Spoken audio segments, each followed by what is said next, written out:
साथ बातचीत करने के लिए फिलहाल आगे बढ़ेंगे। मरकजी वज़ीर दाखिला अहमद शाह का कहना है कि इंटरनेट से ज्यादा अहम आम लोगों की जान बचाना था। वो न्यूज़ 18 के प्रोग्राम एजेंडा झारखंड में कश्मीर में इंटरनेट पाबंदी से मुतालिक एक सवाल का जवाब दे रहे थे। अमित शाह ने कहा कि किसी सियासी लीडर को अब कश्मीर जाने से नहीं रोका जा रहा है। इन्होंने कहा कि कुछ लोगों ने 370 हटने पर खून की नदियां बहने की बातें की थी, मगर पुलिस की गोली से एक शख्स भी नहीं मारा गया। अमित शाह ने कहा कि 370 के खात्मे के बाद पथराव के वाकयात में 60% कमी आई है।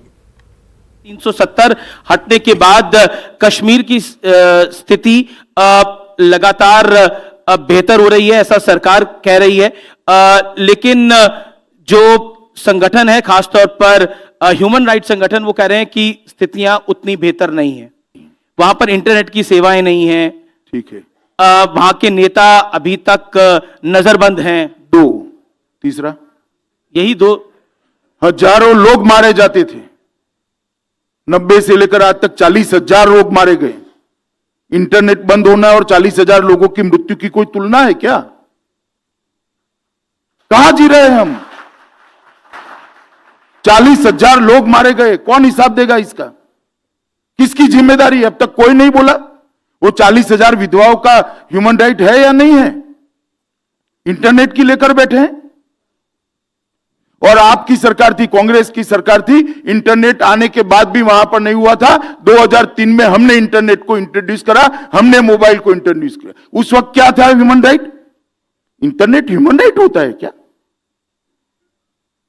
40,000 लोग मारे गए, इनके विधवा और बच्चों की कोई पूछ नहीं लेता है, वो ह्यूमन राइट नहीं है।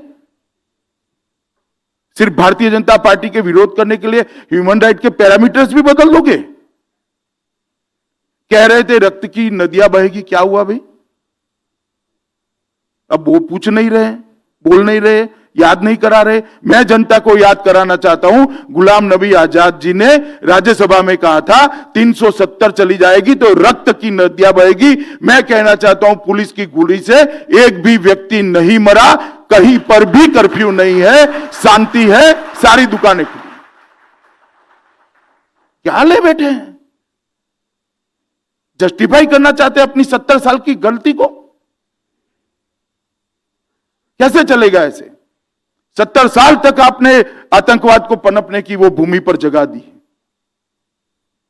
आइवरी टावर में जीकर 370 को जिंदा रखा। मैं कहना चाहता हूं देश की जनता ने नरेंद्र मोदी का हृदय से धन्यवाद करना चाहिए कि इन्होंने 370 को संभाला। 370 हटने के बाद यूरोप के कुछ सांसद गए थे कश्मीर के अंदर, लेकिन विपक्ष के सांसदों को, नेताओं को जाने की इजाजत नहीं उस वक्त नहीं जाने दिया था, अभी जाकर आए, तुम भी जाकर आए हो। तो सोनिया गांधी ने आज ही बोला कि यूरोप के सांसद जा सकते हैं, हमारे लोग नहीं जा सकते। कौन कब नहीं गया भाई? अभी अभी यशवंत सिन्हा जाकर आए, अरुण शौरी जाकर आए, यहां जो है पत्रकार शायद सारे जाकर आए, किसी को नहीं रोका। पास शायद 2.5 महीना लेट समाचार पहुंचता है। 370 हटने के बाद क्या आपको लगता है पत्थरबाजी में जो बड़ी कमी आई है? 60% कम हुआ है। कश्मीर में जो नेता नजरबंद हैं उनको अभी नजरबंद ही रखा जाएगा या फिर? देखिए, ये फैसला वहां के एडमिनिस्ट्रेशन ने करना चाहिए। मुझे लगता है कि इसमें राजनीतिक हस्तक्षेप नहीं करना चाहिए। मगर इन लोगों के जो ट्विटर है, सॉलिसिटर जनरल ऑफ इंडिया ने सुप्रीम कोर्ट के सामने रखा, 370 को हाथ लगाओगे तो हाथ जला देंगे, पूरा जला देंगे। ये सब भाषाएं हैं। मैं नहीं मानता शांति की भाषाएं हैं।